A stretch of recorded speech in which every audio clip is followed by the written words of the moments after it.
The black hole মুভির গল্পটি Charlie নামে এমন এক ব্যক্তির হয় যে কিনা একজন অফিস ওয়ার্কার ছিল। একদিন তার অফিসে সে নাইট শিফটে কাজ করছিল। তাকে আমরা প্রিন্টারের বোতামগুলো জোরে জোরে মারতে দেখি।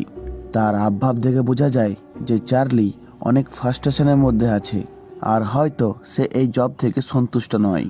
তারপর নিজের পা দিয়ে ওই প্রিন্টারে খুব জোরে লাথি মারে, যার জন্য প্রিন্টারটি কাজ করা শুরু করে দেয়। আর ওইখান থেকে একটা পেপার প্রিন্টার হয়ে বাইরে বেরিয়ে আসে। চার্লি সেই প্রিন্ট আউটটিকে দেখে অনেক অবাক হয়। সে এইরকম কিছু প্রিন্টারের মধ্যে প্রিন্ট হওয়ার জন্য দেয়নি। মানে ওই প্রিন্ট মেশিন থেকে যে পেপারটা বেরিয়েছিল সেটাতে একটা ব্ল্যাক সার্কেল প্রিন্টেড থাকে। তার মনে হয় প্রিন্ট মেশিনটি ঠিকঠাক কাজ করছে না।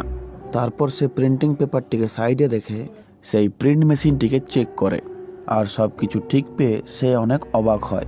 কফি খেয়ে যখন সে ওই প্রিন্টিং পেপারটির উপর কাপটি রাখে, তখন তার ফিল হয় ওই কাপটি ওই পেপার হয়ে প্রিন্টিং মেশিনের ভেতরে চলে গেছে।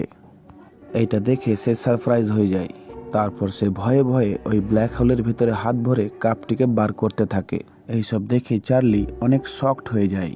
এরপর কনফার্ম হওয়ার জন্য ওই পেপারটিকে হাতে উঠিয়ে ভয়ে ভয়ে নিজের হাতটিকে আবার নিয়ে যায়। আর গতবারের মতো এইবারও তার হাতটি পুরোপুরি ভেতরে চলে যায়। আর তখনই চার্লির মাইন্ডে একটা আইডিয়া আসে। সে ভাবতে থাকে তার এই ইনভেনশনে সে অনেক কিছু করতে পারবে। এরপর সে ওয়েন্ডিং মেশিনের কাছে গিয়ে ওই পেপারটিকে ওয়েন্ডিং মেশিনে গেটে লাগিয়ে দেয়। আর সে হাতটিকে ওয়েন্ডিং মেশিনের ভেতরে ঢুকিয়ে সেখান থেকে চকলেট বার করে সে খেতে শুরু করে। মানে ওই প্রিন্টেড পেপারের উপরে যে ব্ল্যাক পার্টটি ছিল সেটা এক প্রকার হোলের মতন কাজ করছিল।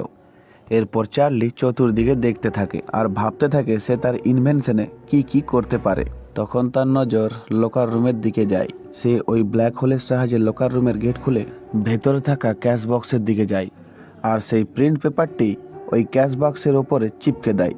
আর সেখান থেকে হাত ভরে ক্যাশ বাক্স থেকে টাকা বার করতে থাকে। অনেকগুলো টাকা বার করার পরে তার হাতটি ক্যাশ বাক্সের ভেতরে পুরোপুরি যাচ্ছিল না। এরপর সে কোনো রকম চিন্তা ভাবনা না করে সব টাকা বের করার জন্য সে ক্যাশ বাক্সের ভেতরে ঢুকে যায়। আর তার ঢোকার পরেই ক্যাশ বাক্স থেকে ওই পেপারটি আলাদা হয়ে নিচে পড়ে যায়। আর ওই ব্যক্তিটি ক্যাশ বাক্সের ভেতরে সারা জীবনের মতো বন্দি হয়ে রয়ে যায়। তো বন্ধুরা, কেমন লাগলো এই ভিডিওটা সেটা অবশ্যই কমেন্ট করে জানান। আর এরকম নতুন নতুন ভিডিওর আপডেট পেতে সাবস্ক্রাইব করুন আমার সিনেবিএম স্ক্রিন চ্যানেলটিকে। আর হ্যাঁ, ভিডিওটাতে একটি লাইক দেবেন। দেখা হচ্ছে অন্য কোনো মুভি এক্সপ্লেনেশন ভিডিও নিয়ে। ততক্ষণ পর্যন্ত বাই বাই।